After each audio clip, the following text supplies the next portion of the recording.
Jeudi dernier, dans un village du centre du Kenya, une équipe de la télévision allemande suit une famille qui enterre symboliquement Charles Waitaka, 31 ans. Attiré en Russie par une agence qui lui promettait une place de mécanicien pour l'armée, il a dû à son arrivée signer un nouveau contrat en russe qui a fait de lui un soldat. Il a dit « À l'heure où je vous parle, je suis en plein entraînement au combat. La situation n'est pas bonne, priez pour moi. » Envoyé sur le front, Charles a sauté sur une mine. Selon l'ambassadeur ukrainien à Nairobi, son cas est loin d'être isolé. La Russie n'arrive plus à recruter. Et il leur revient moins cher de chercher ailleurs dans le monde en exploitant la détresse économique des populations. Des enquêtes comme celle de l'AFP le confirment. Sur les réseaux, des agences font miroiter des visas et des salaires compris entre 920 et 2400 euros mensuels, une fortune au Kenya. Mais une fois en Russie, les recrues, bien souvent sans passé militaire, signent des contrats rédigés en cyrillique et sont envoyés au front, comme chair à canon. Le gouvernement kényan a annoncé mardi une visite à Moscou en mars. Nous demandons au gouvernement russe de veiller à ce que les Kenyans ne soient pas inscrits sur la liste des personnes susceptibles d'être recrutées. Nous voulons que ce soit clairement établi. Une liste publiée dans le nouveau rapport du groupe d'investigation All Eyes on Wagner contient les noms de 1417 combattants originaires de 35 pays du continent enrôlés dans l'armée russe entre 2023 et mi-2025. 316 sont morts, soit un taux de décès supérieur à 22%. Et comment faut-il analyser ce phénomène de soldats africains sur le front russo-ukrainien? On en parle avec notre invité de ce dimanche matin.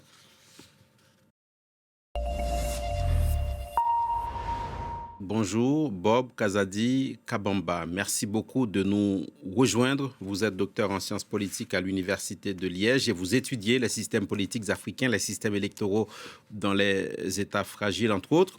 Que pensez-vous de ce rapport de All Eyes on Wagner? Est-il éclairant, étonnant, inquiétant?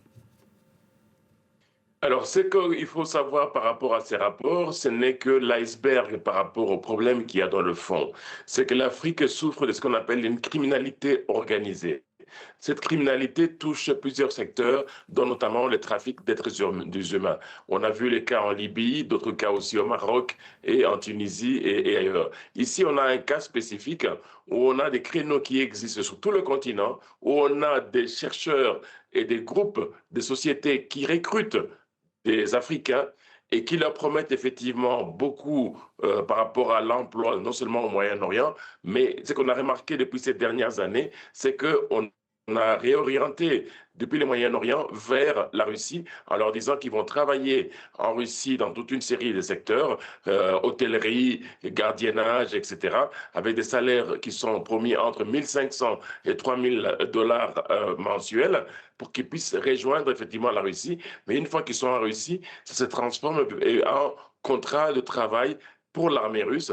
Et ce n'est pas véritablement pour l'armée russe, mais c'est plutôt des sociétés de sécurité qui sont rattachées à l'armée russe et qui recrutent et qui envoient donc ces jeunes Africains vers le front ukrainien.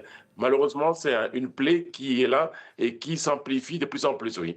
Le fait qu'on retrouve sur le front des Sénégalais, des Camerounais, des Ghanéens, des Kenyans, des Ougandais, des Égyptiens, des Maliens, 1417 personnes au total issues de 35 pays africains, Bob Kabamba, selon cette fameuse liste, est-ce que vous diriez que c'est un phénomène africain?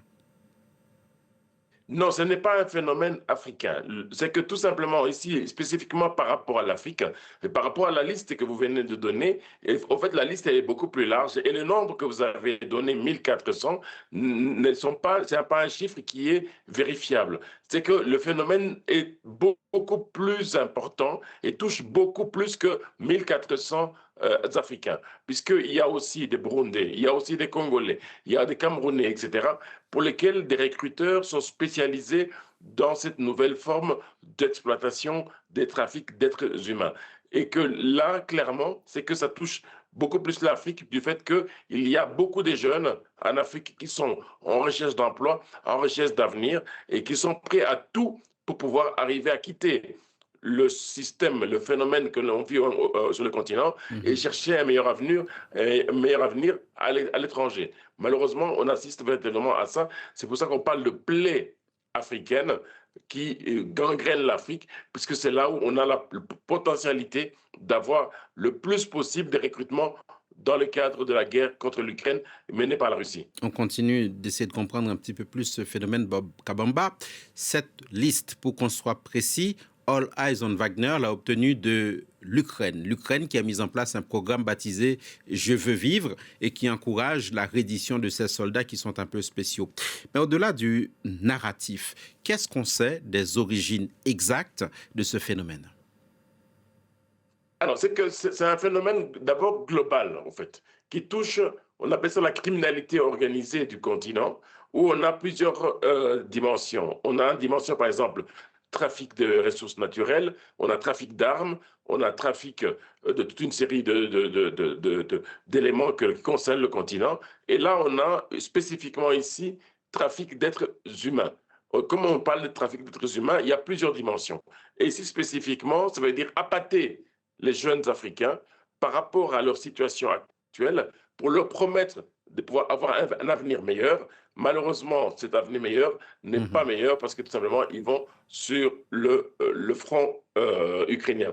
Par ailleurs aussi, ce qu'il faut bien souligner, c'est que les États africains, contrairement à ce que l'on peut penser, sont aussi complices de ce système, puisque lorsque l'on a cette possibilité de pouvoir envoyer des jeunes dans d'autres sphères, les politiciens africains, le système politique africain influence et aussi encourage ce genre de phénomène. On l'a déjà observé dans plusieurs pays où, effectivement, il y a la possibilité de pouvoir quitter son pays pour pouvoir aller vers l'étranger dans l'espoir de pouvoir avoir une vie meilleure. Professeur Kabamba, puisque vous parlez des États africains, on y reste. Le Kenya a officiellement protesté, a dénoncé le fait que ses ressortissants se retrouvent utilisés par la Russie comme de la chair à canon. Quels sont les leviers des pays touchés par un tel phénomène? Mais il faut aussi souligner le fait que si on en parle aux victimes qui ont alerté, en fait, toute une série d'organisations au niveau international pour pouvoir alerter de la situation. Puisque les États africains n'ont pas véritablement réagi parce que c'est un phénomène qui dure depuis plusieurs années. Mais simplement parce qu'il y a des familles qui ont réclamé, parce qu'ils n'avaient plus de nouvelles de leurs qui sont sur le front ukrainien. Mais c'est à partir de ce moment-là que ces États ont commencé un peu à prendre en considération ce phénomène. Alors, qu'est-ce qu'ils peuvent prendre comme mesure? Ce serait compliqué de pouvoir prendre comme mesure puisque les sociétés qui sont à l'origine de ce trafic, qu'est-ce qu'elles font lorsqu'elles font ce trafic et qu'elles ont réalisé leurs bénéfices?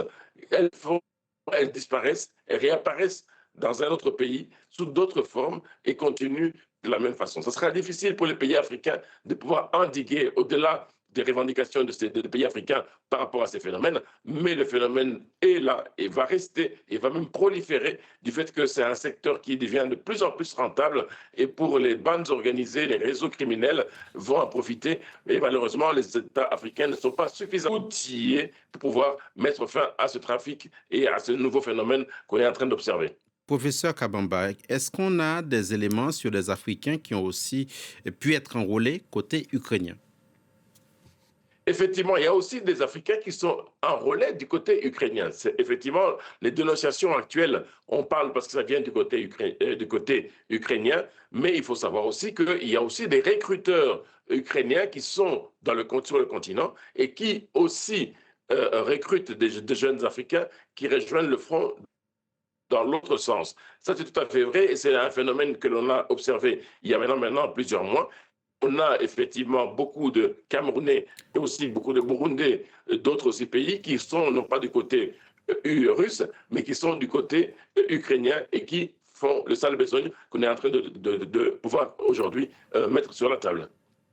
Est-ce que, pour terminer, Bob Kabamba, vous pourriez nous rappeler les enjeux pour le continent africain et pour l'Afrique en général dans ce conflit ukrainien, les enjeux pour les deux camps, ukrainiens comme russes, mais aussi pour leurs parrains, leurs soutiens, leurs alliés. Que vient faire l'Afrique là-dedans? Et ce qu'il faut savoir, c'est que le conflit ne se limite pas uniquement là où ça se passe. C'est-à-dire, grosso modo, dans la région qu'on est en train de pouvoir dire que non, c'est en Russie et l'Ukraine. Les enjeux sont aussi au-delà. Et l'Afrique est aussi ce qu'on appelle l'acteur de ce conflit, dans le sens où il y a le soft power aussi bien du côté ukrainien que du côté russe, où on veut avoir le plus d'alliés possible dans le monde par rapport à ces revendications et par rapport à ce qu'on appelle l'appropriation au niveau international du narratif soit ukrainien, soit russe. Et de ce fait-là, l'Afrique participe beaucoup du fait que 54 pays sont membres des Nations Unies et leur point de vue compte sur le point international. Et donc, l'Afrique est aussi un enjeu de ce conflit où chacun, aussi bien l'Ukraine que la Russie, essaie d'avoir le plus d'alliés possible. Et ces alliés possibles, ce n'est pas uniquement au niveau diplomatique, mais aussi au niveau de ce qu'on vient de dire par rapport à l'appui et aussi par rapport au soutien que chaque pays africain peut envoyer par rapport à l'Ukraine, soit aussi par rapport à la Russie. Merci beaucoup, Bob Kazadi Kabamba, d'avoir accepté de répondre à nos questions ce matin, docteur en sciences politiques à l'Université de Liège. Merci.